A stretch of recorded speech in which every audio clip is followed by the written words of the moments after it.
We all got Palm Springs, the F1 news, COTC news. COTC news. Jeez Louise, we're not going to get it all in. Nope. All right. Nope.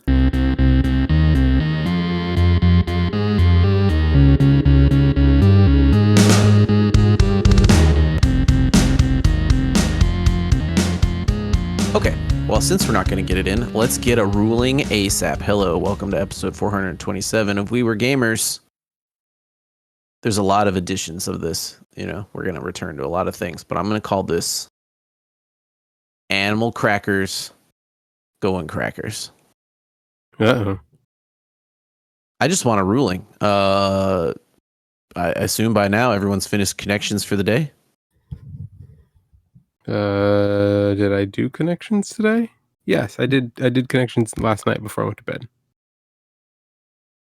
Is an animal cracker a cracker or a cookie? The age-old question. Yeah. I just need to know where you guys stand so that I know if JJ or Michael's getting kicked off the podcast.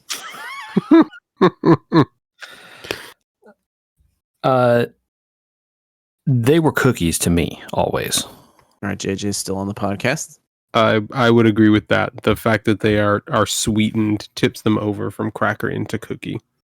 I think the problem is that the English biscuit and tea, everything there's sweet, you know, they call those crackers, and it gets confused and muddled. It shouldn't. It's a cookie. Let's move on. So you're saying the problem is the English?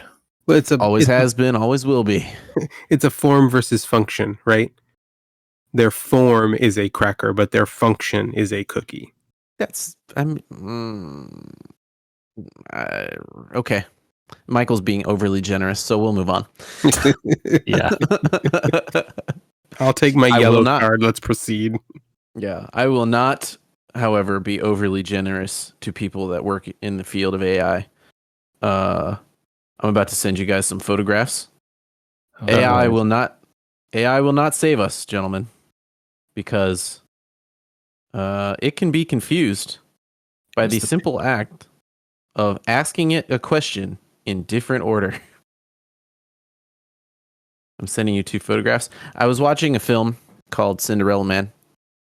In the film, there's a bunch of scenes early on in the movie where a character is removed from their scenes, right? Like a character's cut out of scenes, and he's in the background, and it's Ron Canada. I don't know if you know off the top of your head who Ron Canada is. You could Google it. And he's in the background as a trainer.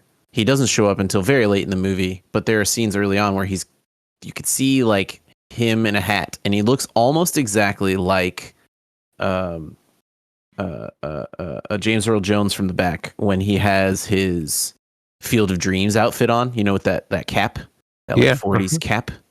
It looks almost exactly the same from the back because that's all you get until he's later on in the film. So I asked Google, because I was still watching the movie, if James Earl Jones was cut out of Cinderella Man. And depending on what order I put things down in, the AI overview said no, and then later on said yes. Neither of which was true. He wasn't in the movie, nor was he edited out of it. Yep. Not taking over anytime soon. So just for all you kids out there, the 5 of you listening, your AI will not write your report for you correctly, just so you know. Not a great movie, that Cinderella Man. So instead, we should talk about an amazing film? Possibly? It definitely falls into the wheelhouse of this podcast. Palm Springs. We teased it last week. It's time to talk about Palm Springs, JJ. Heck yeah, it is. I want to thank you for bringing this to the podcast. I will second that. I love movies like this. I really do.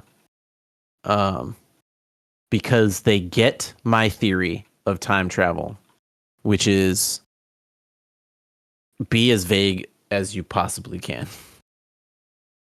Well, the fun thing about this movie is it both has a theory of time travel and doesn't bother to explain how it works because that's not interesting or fun. It doesn't because it has the Groundhog Day problem of temporal paradox built into the story. Right. You know, who went first in what order of who's stuck in where is automatically a paradox if you're talking about a time loop. Mm-hmm. Sure. Yep. And if you try to solve the loop by explaining it, you're going to make a terrible film. I mean, you know, the ones that do the most work to try to explain it, right? Like, is it Primer? Yeah. Primer is a classic film that should be discussed in this avenue. Yeah. Is that the one that's like insanely complicated but makes sense if you have a flowchart that's like the size of your monitor? It does have a flow chart. It is very famously explained by multi timelines that break down into smaller and smaller pieces. Mm-hmm. There are multiple, and they have the whole machine and all that sort of stuff, and they did a really hard job trying to do it. It still kind of breaks at certain points because you have to make assumptions. Right, and it's also like very hard to follow watching the movie linearly, right? Yeah. And so this movie does the perfect thing where it gives you a very basic Groundhog Day, like temporal paradox thing. And then it's like, and now we're going to tell a cute rom-com. Like we're not actually here to do the thing with the temporal paradox stuff. Like, yeah, that's happening, but like we're here to tell a rom-com. It just happens to take place on the same day 50 times. Well, and just like Groundhog Day, no, I don't want to explain to you how many times I've done this thing. I am going to lie about how many times I've done this thing. Like this person's lived so many days that it kind of doesn't matter. It's all unnecessary minutia, right? Yeah. Right. You just need to know that it's been a lot of loops. Yeah, and you know, they give you hints, points where it's like, oh, happy millionth birthday or whatever. Right? Yeah. Uh-huh. Yep. I think I watched another film at the same time as this called Predestination, which also deals with temporal paradox, specifically a predestination paradox. Those which are like you're your own grandfather sort of things. Okay. This one's even more complicated than that, and it goes specifically into like chicken and egg lineage of an entire timeline where they're like trying to wrap it up in the no, like the temporal paradox causes the timeline, right? Like we're using a temporal paradox. We created a temporal paradox on purpose. And it's like we're too deep in the weeds here. You're losing me on purpose. Yeah. Versus Too much. Versus the end of this movie, Michael, which is your favorite part. Which is like, oh no, we figured it all out. We lined it all up. And then Yeah. Yeah. The grandmother. Is that where we're going? Yeah, you wanted to talk about grandma. Yeah. Grandma throws a wrench into the whole thing of maybe I've been here the whole time. Well, I think there's not. So I didn't clock this when I watched the movie first. You brought it up, and then I looked stuff up, right? Okay, I clocked it when it happened, and I thought, oh, that's clever. Yes. Because grandma wouldn't leave, right? Like, yeah. And she says the exact same line twice, right? That's why it jumped out to me. Mm-hmm. I've been to a lot of weddings. Yeah. So then is the thought that she's trapped there also, but like wants to be there? I think so. That's how I took it, is that she found her happiness in the same way that Roy was talking about, right? Like you have to find, if you're going to be stuck, you have to find your way of being happy within the one day that you have. She's been to a lot of weddings, and the first time you're like, oh yeah, that's clever. That's funny, because he's been to a lot of this wedding. And then later on, you're like, wait a minute. She's experienced this wedding a bunch of different ways because people keep getting stuck here. Yeah, interesting. Like I said, and changing I the wedding, right? He changes the wedding every time.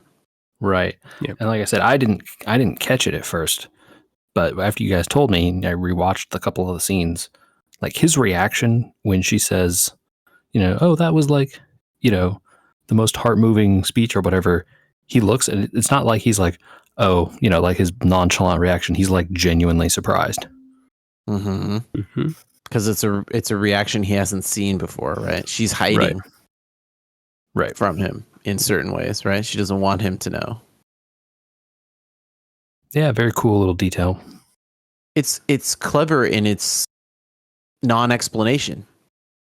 It's there. It explains to you that maybe like there is a working theory of why this is happening and how it's going and all this sort of like, well, he can't have caused the loop because this and that and the other, and it's all a paradox. And it's like, well, if there's other exterior forces that are acting here, then you don't know. And so don't try to figure it out. Watch the rom-com. Right, exactly. Like the best part is that, yeah, exactly. The best part is all of it reinforces that, like, hey, stop thinking about this. It's not worth it, Yeah. It's very, very fun to say the movie focuses on the loop because it's talking about life not in a loop. Right? Right. It's talking about living your normal life. Your history matters, and isn't that exactly the point? What's the girl's name? I don't know. It's been Sarah. a couple weeks. Oh yeah, Tara. Yeah, Sarah. Isn't that the point that Sarah is making? Like to Niles, at the end, she's like, "Oh, well, you got to tell me, like, what you were up to, like before the loop." And he's like, "No, do I? Right? Like, no." Mm-hmm. And she's like, "Yeah, of course it matters, right?" And also very funny, Niles nihilism, right? He's like super nihilistic in the movie. No, our pasts don't matter. All this and that and the other. Right. Yeah. I really like. There's a good theory there of like working through your problems and then leaving them in the past, but at the same time, like his overexertion of the idea that he just nothing matters, just keep living in this exact moment. It clearly doesn't pan out, right? When you're ready to have your future. Yeah. I like all of his profession that he didn't really remember what his life was before, but then, the instant that they're out, he's like, I should go pick up my dog. Yeah, and she's like, "What? You have a dog?" Oh, I guess they come back today. That was really good. I did enjoy that. Yeah. Like the family's like, That was "What the very hell are you clever. doing in our pool?" I mean, it's very clever to be like, oh, life needs to start moving on, Yeah, because like Very, for a very moment they give you the head fake, like, oh, they are just trapped here, right? Yes, yeah, they're still floating in the pool with the floats and the beer. Yeah. I had a great time. It fits my theory very succinctly that you should just, if you're gonna make time travel stuff, you have to lighten it up enough for people to understand that it's for entertainment and not because you're trying to figure it out. Because astrophysicists are trying to figure this stuff out, and they can't figure it out. I mean, the best answers to how time travel works are actual magic or I don't know, it just does. Unexplained phenomenon, right? Like those are the two best solutions. If you try to say like technology or something else, you just lead yourself down stuff that's going to make your movie worse. Well, and leaning into paradoxes instead of trying to explain them is fine. Like, but I remember still watching the which Star Trek was it? It was the first of the new Trek series when they were like trying to Discovery? explain. No, yeah, it was Discovery when they were trying to explain the time travel jump and all that versus the other Trek series when they're like, so like either time travel is like kind of just ludicrous about going backwards around the sun. Yeah, no, the answer is you or- just slingshot it around the sun. Woohoo, yeah! Like, throw up the Yeah. horns, dog. Like, let's go. Or it's just an alternate universe because that's actually more likely, right? And again, they hand wave science, mirror universe, blah, blah, blah, blah, blah. Anyway, let's tell a fun story, right? Mm-hmm. Something Yeah. tachyons. Tachyons, always tachyons. Dang tachyons, man. Do we have more to say about this one? I don't know. Just that one of the things that works really well for me are the different approaches of towards comedy in the style of Sandberg and Kristen Milioti. Kristen Milioti is hugely on my radar currently because of Penguin, Mm-hmm. which she really brought a lot to Penguin. If you haven't seen it yet, it's pretty good. Just Yeah, it's on my FYI. list. That's what I'm watching next. Yeah, I heard an in-depth review of her performance in that, and it sounds like she does a great job. She did an excellent job. There's no other word except for excellent to throw at her for that performance. And this one, very different, but also pretty good. Pretty good. Sandberg, man, I know he had a long run on Brooklyn Nine-Nine, but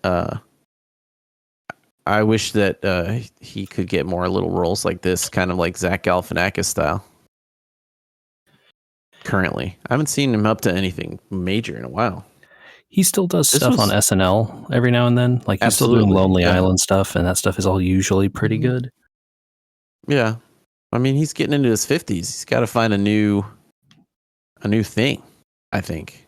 I mean, the most recent Lonely Island thing they did for SNL was like him being a nosy neighbor ratting on his neighbors. So it was, he's in his 50s. Yeah, that's true. He's been doing a lot of voice work. I remember he was in he's playing Scarlet Spider, right? I think in Spider-Man. Oh, is he? Oh. Yeah. In the Spider-Verse. Cool. I mean, I'm pretty sure he's just been doing a lot of voice work. So, yeah. Anyway, Predestination is unfortunately probably a skip these days due to limited time. It was Ethan Hawke acting tour where he has a lot of different parts to play and stuff like that, and then there's another character in there. Well, speaking of, go ahead. Go ahead. I was going to say, speaking of stuff that you thought was a skip that you probably shouldn't have, we just finished Agatha All Along, and you guys should watch that show. It is definitely on our list. Give me the sales pitch. Did you like WandaVision? Yes. This show is that's it, huh? Maybe the second best thing they've done since WandaVision. Whoa. Ooh. Maybe. All right. There is a couple of episodes, and you got to give it some time, right? The first episode isn't like, going to blow you away. But there were a couple of times when stuff happens later on in the show where it was like pieces fell into place, like that same feeling you had in WandaVision when you found out what was going on. Okay. And it was good. So like they had a plan. They planned this arc. You got the whole arc. That was the show. So, I liked it a lot. I think people should watch it. There's a couple of like really, really great episodes. And I like the whole story too, but I needed a break from Marvel. I don't know about you guys. Yeah. I mean, I think I haven't watched a lot of their TV stuff since Moon Knight was the last thing I saw. Okay. Oh, I mean, man. it's not That like was a ways there's ago. been a What did I ton to miss? watch. Yeah, they kind of took there a were break. some movies in there, weren't there? Yeah, I mean, I was thinking TV, but I know you, JJ, you watched Secret Invasion, right? And said maybe you're not missing anything. Yeah, don't see that. You just skip right Oh, over, okay. just like nothing to see. See, that's one of the ones I still haven't seen. There's nothing a missed. second season of Loki. Yeah, Loki. I was just about to say Loki season 2 came out to good reviews. Yeah, I did like that. That was a good one. Was it as good as the first season? Obviously, there's the new Deadpool movie. There was a new season of What If. Coming soon. Oh, okay. Yeah, I do want to see that What If, but I'm not like, jumping at it. Guardians 3 was out there. No, that's soon also, right? Guardians 3 hasn't come out. No, that's yet. out. What was been out for a little bit. That is out? Yeah. It came out a bit ago, right? Yeah, a couple of months now. Maybe. Let's see. Hawkeye was before Moon Knight. Yeah, I missed that one. Did that Echo show ever come out? Oh, I think it did. Yeah, I didn't see that either. She-Hulk. That's right. Yep. The Marvels. Werewolf by Night. Didn't see that. I'm out of ideas. Anyway, I think I've missed. I think you can not worry too much about any of that stuff. This show kind of picks up from WandaVision. So if you remember anything about that, you're good. Okay. So that's my pitch. If you liked that show and you like this show, you should watch it. Also, do you like Catherine Hahn? You got a lot of Catherine Hahn. Yeah. Hopefully they did her less bad than they did Wanda after the WandaVision movie. I guess we don't know what happens after the show, so we'll see. But she has an arc here. I ain't saying anything else. Y'all got to watch it. Okay. Well, speaking of places, since we were talking about Palm Springs, places that has a lot of palm trees, Las Vegas, JJ. Viva Vegas, baby. Everyone said it. Like literally every driver said it. Of course. In their team radio at some point. I wonder, were they contractually obligated? Probably, right? It wouldn't surprise me, to be honest. Yeah. F1 happened in Las Vegas. We stayed up and texted about it. Yeah, we did. That was late Michael, at night. We were kind enough to leave you off, but now you get to get filled in. Well, that's fine. So it's all a surprise to me now.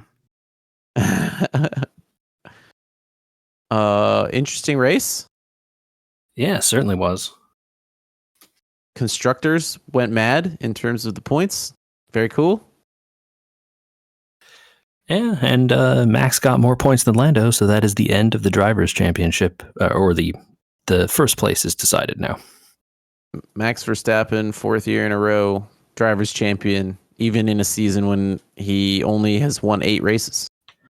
Yeah, by the way, only 8 races is still an amazing, weird thing to say.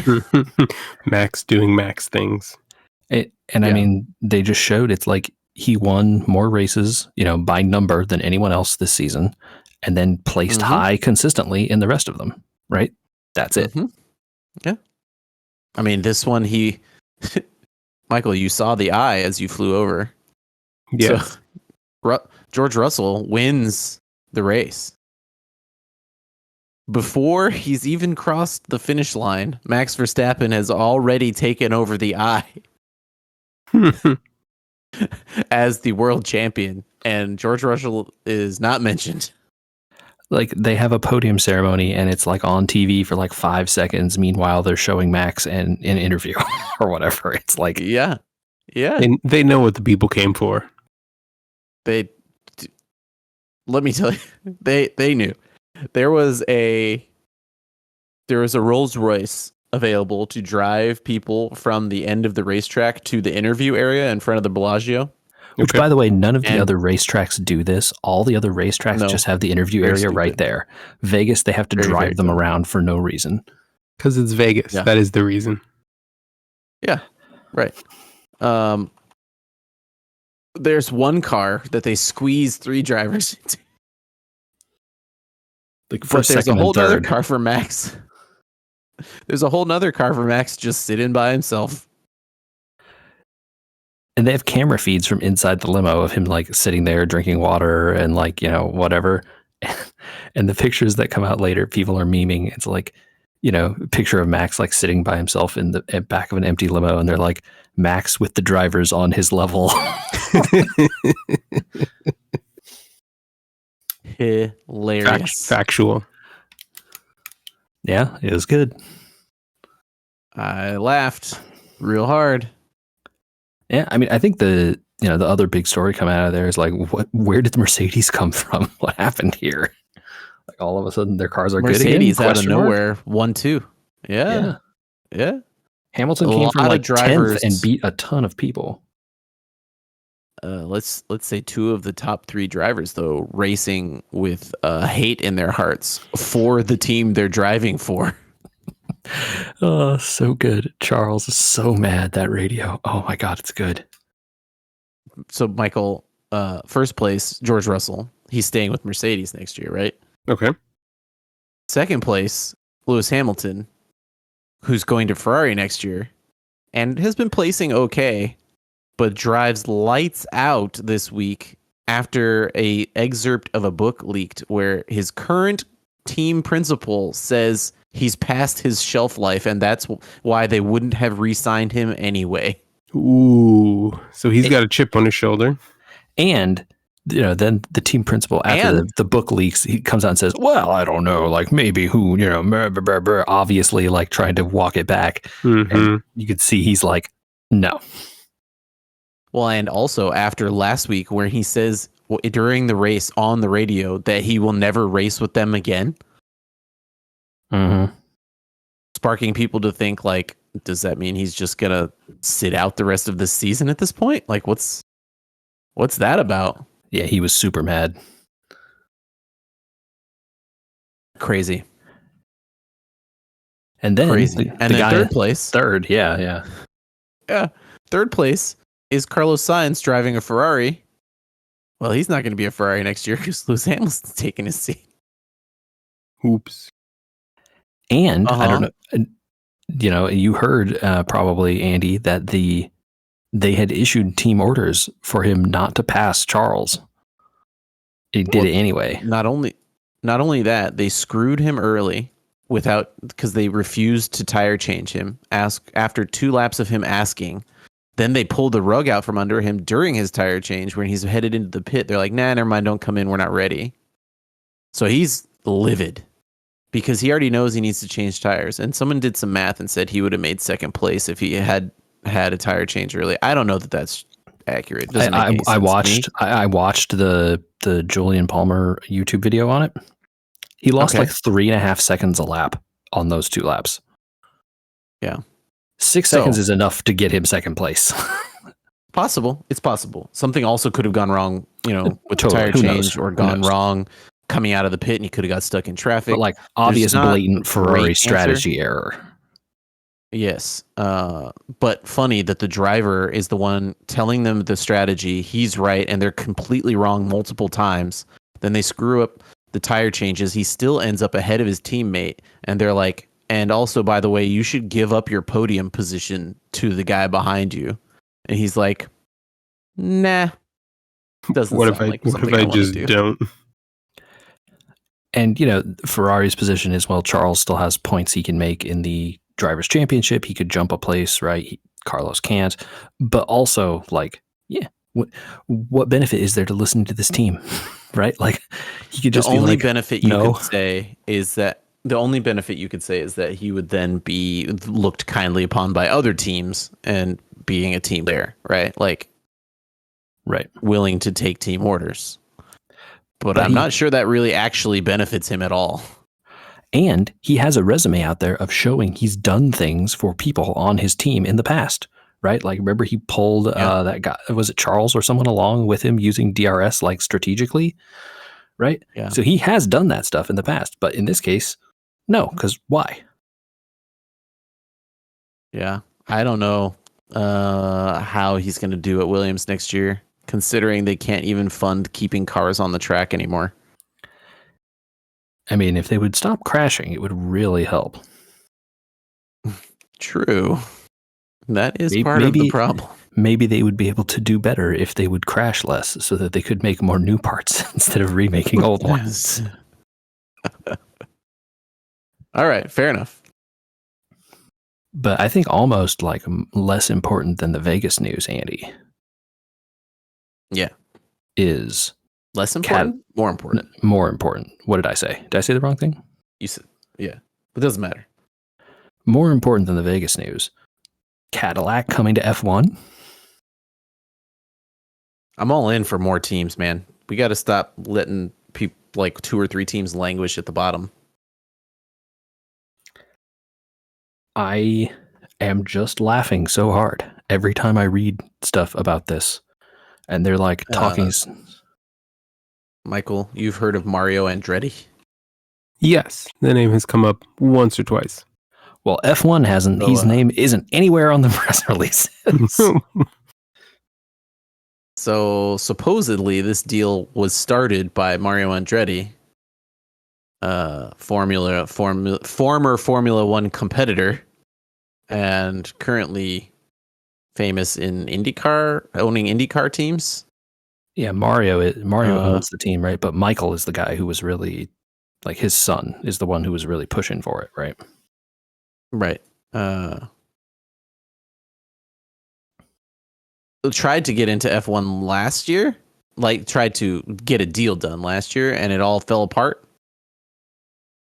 Right near the end of with last Cadillac. Season, yes, it was Andretti Cadillac. There was this whole thing. They saw approval from the FIA, and the teams basically said, "No, you're not going to make us any money." And now they come back and they just call the team Cadillac, and now all of a sudden it's approved.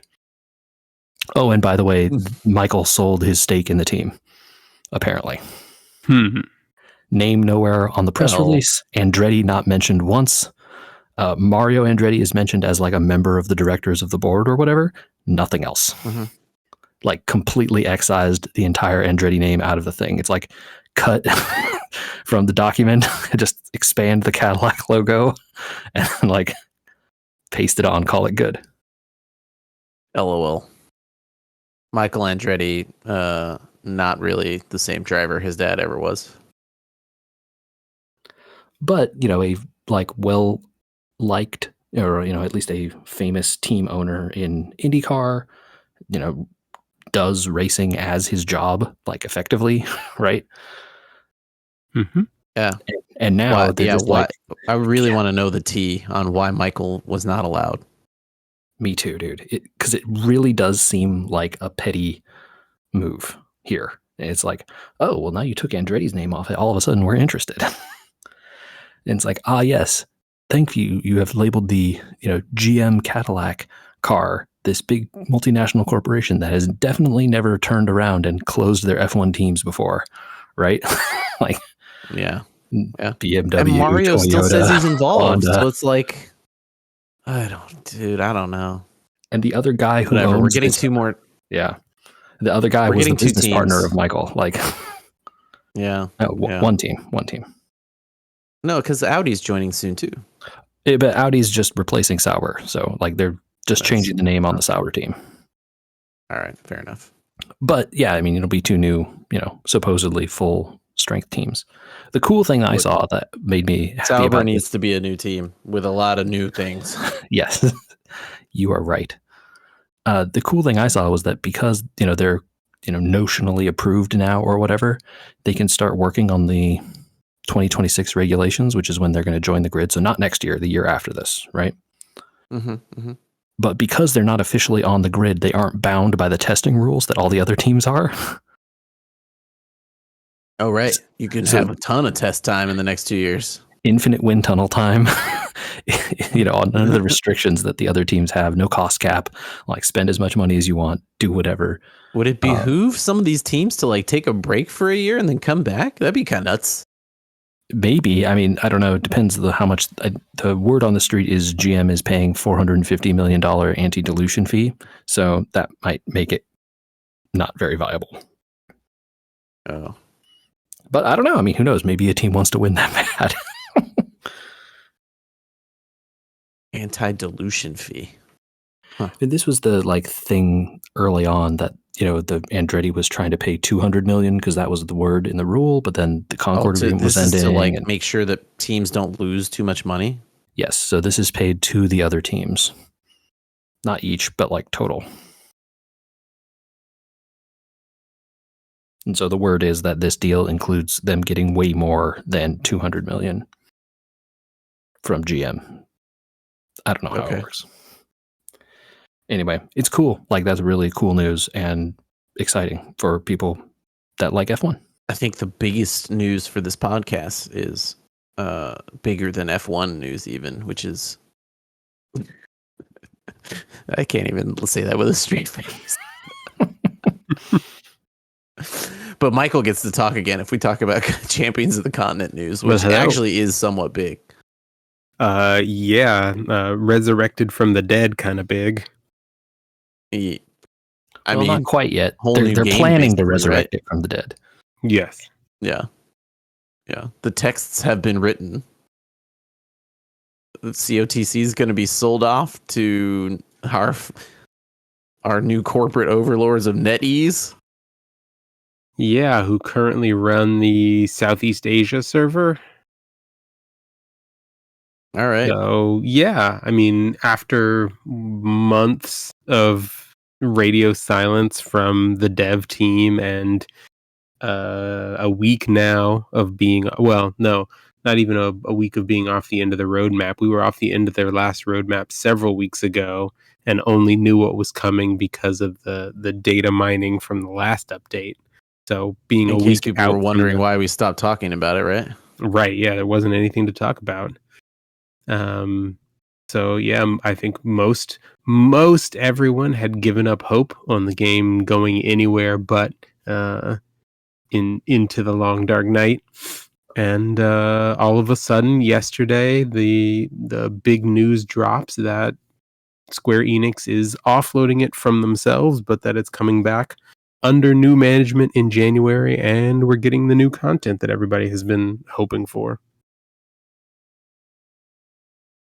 All the new content. And since NetEase is taking over, it's likely to get all the quality of life upgrades that the other servers got that we never got, right? Yeah, it seems very highly likely that will happen.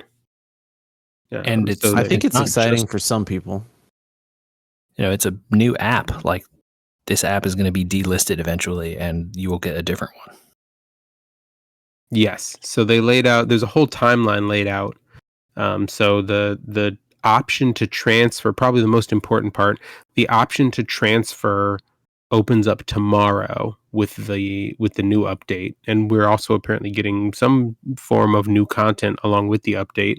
No one has any idea what that might be, but we're getting something. And anytime between tomorrow and the 12th of January, you can transfer your data to the new app. And then on the 16th of January, the new app releases. You're supposed to be able to download it. Put in I think they send you a code for your data when you transfer it. You put in the code, and it's supposed to bring your account up to date. Basically, if you're going to keep playing between now and then, you should not do that? No, so I was just going to say that. I did see someone confirm that if you at any point transfer your data, the transfer keeps up to date with your progress. Oh, so weird. I guess you're basically letting them log into your account. What I think it's doing is it's just changing the server where your information is being stored, or dual storing it, right? So it's still stored with Square Enix, but a copy is also being made with the NetEase servers. And so you're saying you say, yes, I want to transfer, and then keep playing. You just keep playing until the 6th of January when the service for the current app ends.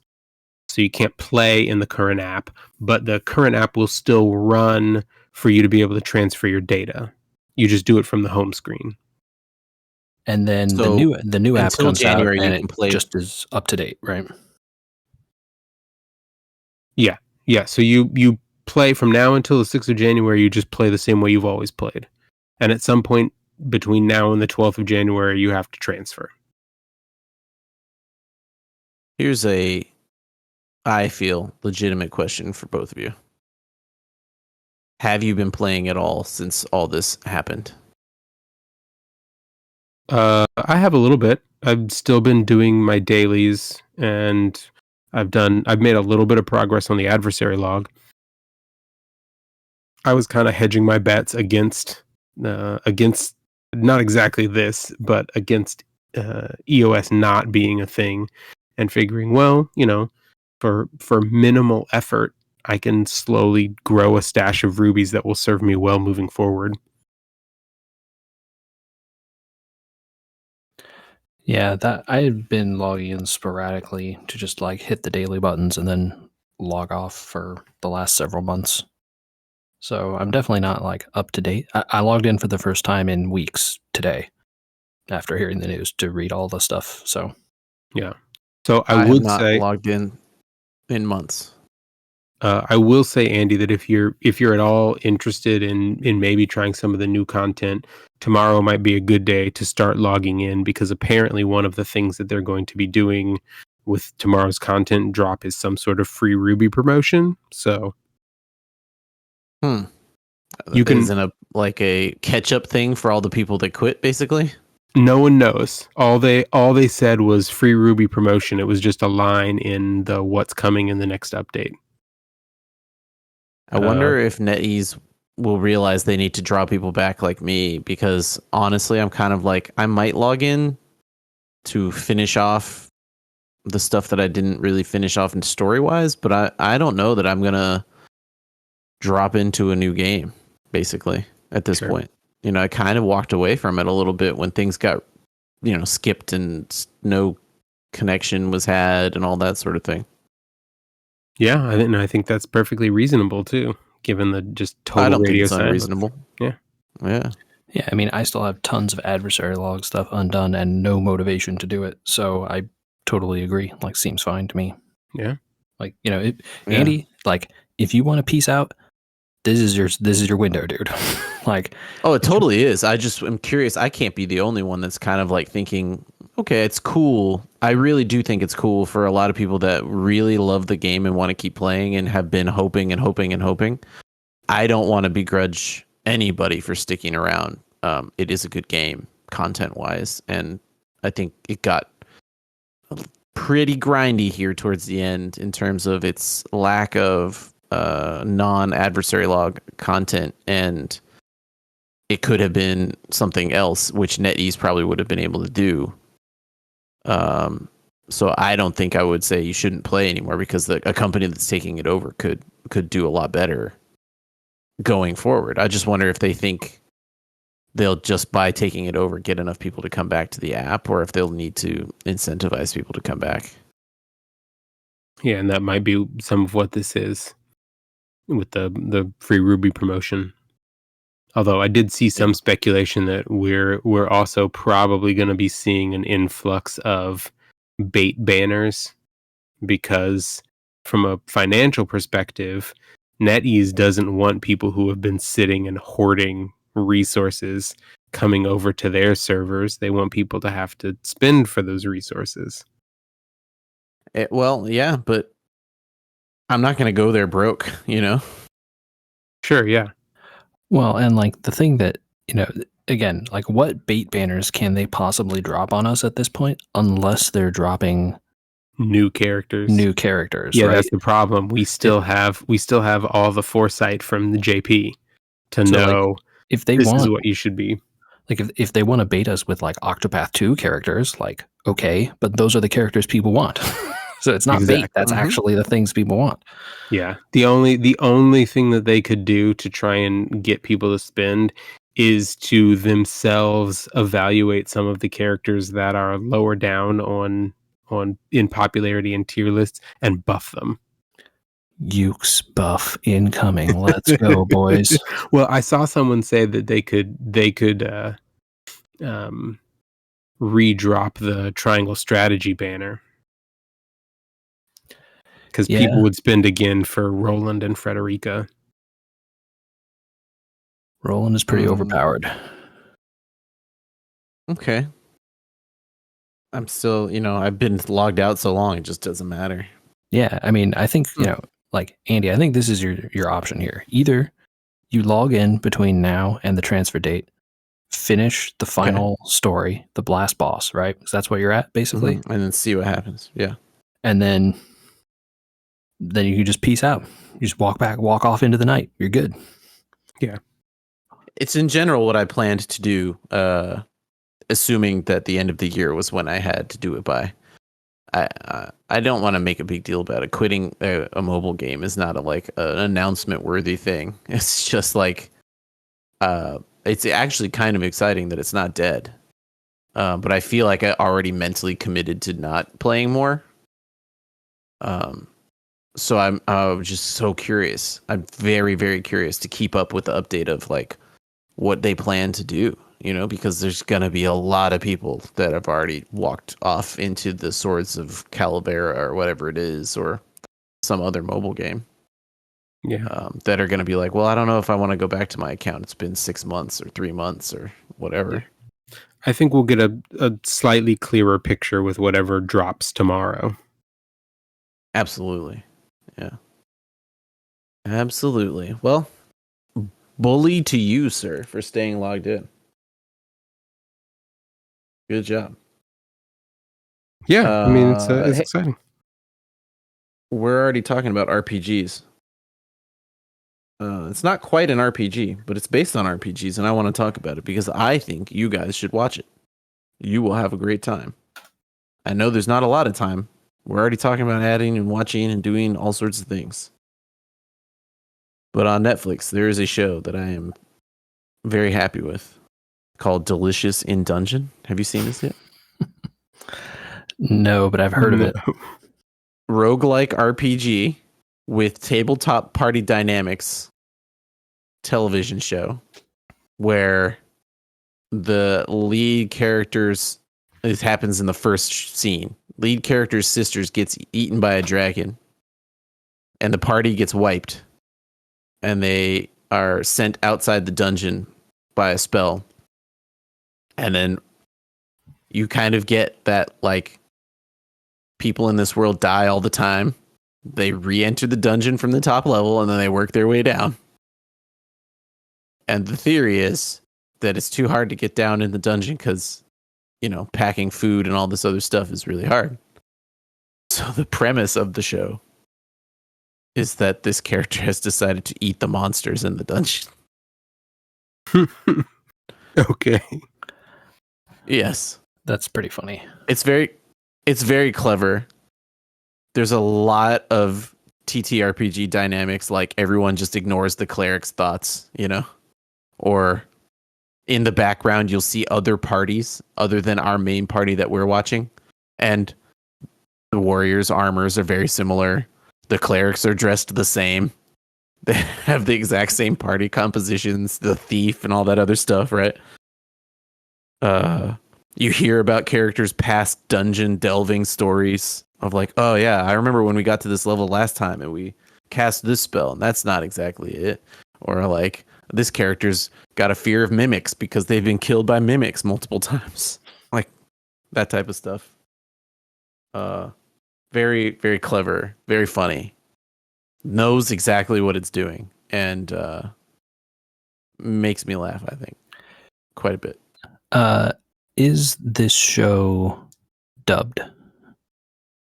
Both, yes, dubbed and subbed. Very funny you should mention it because the English dub kind of sucks. I Googled, I did research on the podcast. I'm sorry. I must admit my shame. It's okay. Okay. But yeah, I Googled it and I was like, oh, okay. And then I was like, oh, it's anime. And I was like, oh, yeah. So now I have to ask about the dub. Yeah. So I often go back and forth on a show.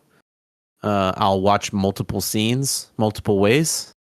I'll watch a dub and a sub. I put like 20 minutes into deciding if the dub gets to the heart of what characters are talking about, or if the dub does something dumb with a character's voice or attitude, or changes a character by changing the words they're saying. And there was a scene in this where in the English, they make these orcs sound like a bunch of hicks and idiots. They like drop words and all that sort of stuff. And I actually learned something about Netflix. If you turn on Japanese and you turn on English sub, it will give you the English subs or the Japanese content. And if you just change the language to English and leave English subs on, you would think you would get the same exact subs, but it's not true. It doesn't. It changes it, even though it doesn't say it. It changes it to the closed captioning sub.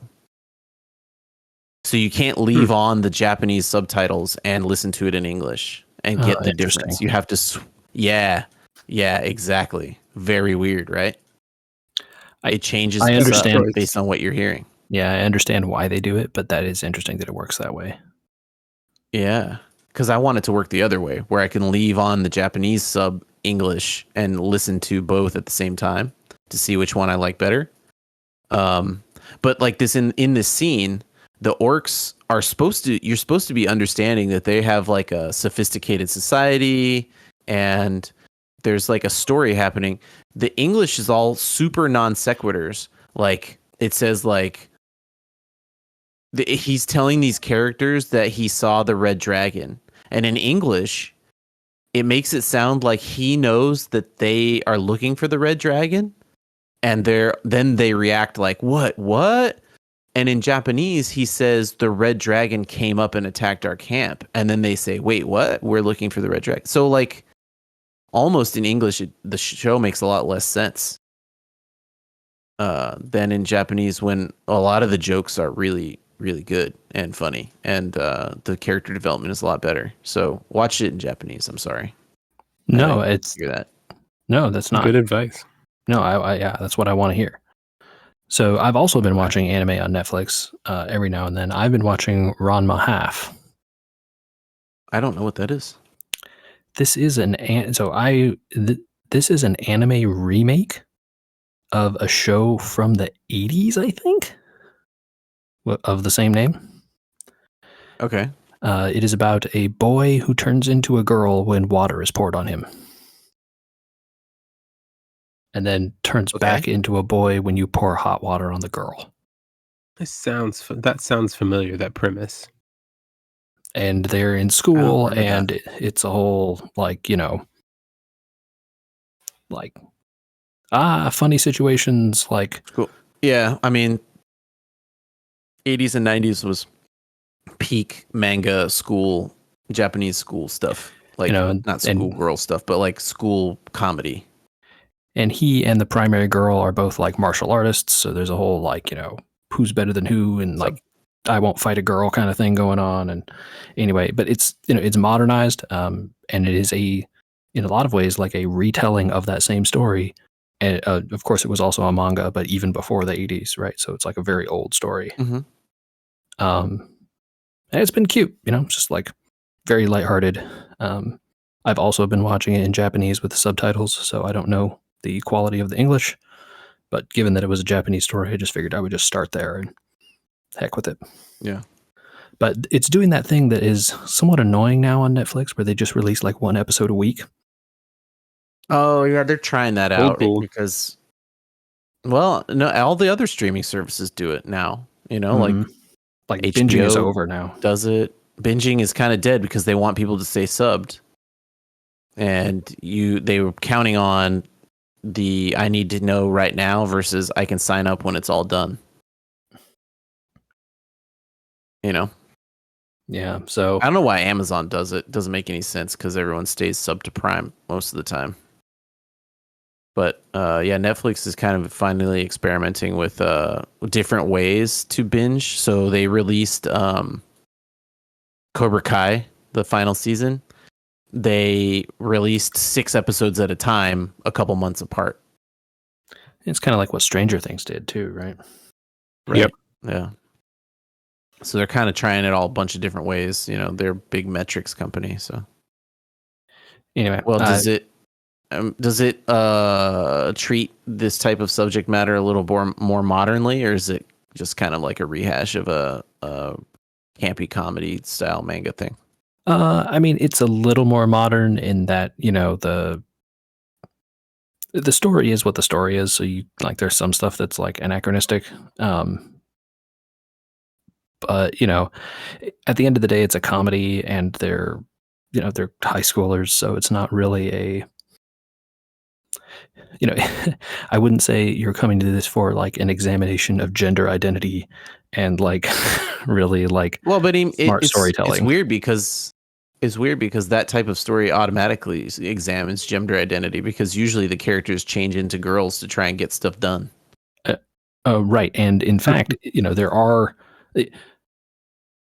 It is the same examination of gender identity that it was before, I guess I'll say, right? They didn't come up with like a different examination of gender identity. It is still that story. Interesting. So far, anyway, I guess. I don't know. Maybe they diverge later, but it appears to be very faithful to the original so far.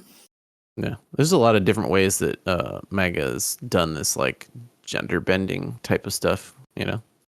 Guys that look like girls, guys that dress like girls, girls dress like guys. It's all usually school based. Yeah, and I think like this does have like, you know, funny moments and, you know, comedy situations of like, oh my god, the guy turned into a girl at like a inopportune moment or whatever, right? Mm-hmm. All that kind of stuff is going on here. Yeah, very funny. But like, it's also not examining a woman's role in society, so you know, don't come to it for that. It's not that deep. Yeah. Well, Delicious in Dungeon isn't deep either, but I think it is for video game enthusiasts, especially, or tabletop RPG enthusiasts. You will get a heck of a kick out of it in terms of its examination of those types of RPGs. Pretty funny. Yeah, good rec, man. I'll definitely check this out. Nice. Okay. I don't think we've got time to talk about Echoes of Wisdom. I'm still playing it. What are we talking about next week? We're talking about Echoes of Wisdom. Other Andy, games? how far are you though? I got to know. I had to set it down this past few days, so I'm in the Gerudo Rift. Okay. The big one. So by the time we talk about it next week, I'll probably have beaten it. Beat the game. Done. Yeah, no, the Gerudo Rift. But I have some good theories about things I don't like in the game. We'll see. We'll see if it changes. Yeah, Michael, what are you going to talk about next week? Ooh, that's a good question. We gotta hype it up, man. I don't even know. We can start talking about some Rantasy football playoffs. Oh yeah, we'll have an update on COTC, but we'll be closing in on some playoffs for some fantasy football. I'm still not dead. I lived. You're still alive? Hey. All right. Good. Congratulations. Thank you. But yeah, who knows about next week though. Yeah, we'll see.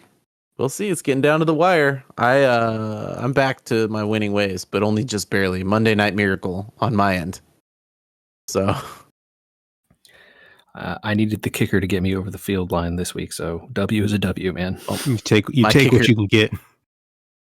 My kicker came back for one game and is now on injured reserve again. Oh, I didn't even tell you guys about getting hit by Bymageddon. Bymageddon? Oh yeah, I had how that worked. Nine players on my roster on bye on the same week. Did it work out, or did you just sort of let it happen? I just sort of let it happen. The end result was closer than I would have expected it to be. Okay. Let me pull it up and see what the delta there was. The delta for my week was 50 points. And even with my QB, a running back, a wide receiver, and my defense all on bye, I still managed 84 points. Nice. So right. I was surprised. Like I couldn't have made enough moves without dropping people that it just made no sense to drop. But it's pretty respectable. I'll take it. It is. It's respectable. Man, 3 teams clinched playoff spots this week in my league. They're the only 3 that have them. Didn't realize. Crazy. I haven't looked to see if we've got a clincher, but we can talk about this all next week, you guys. On We Were Gamers, the podcast. Where at, Michael? They can find us on YouTube, youtube.com/@weweregamers. And they can send us an email to weweregamers@podcast.com. Podcast@weweregamers.com. Nope. Yep. Nope. Wait, stop, reverse that. You're still on East Coast time. We'll forgive it. Little jet lag still creeping in there at the end.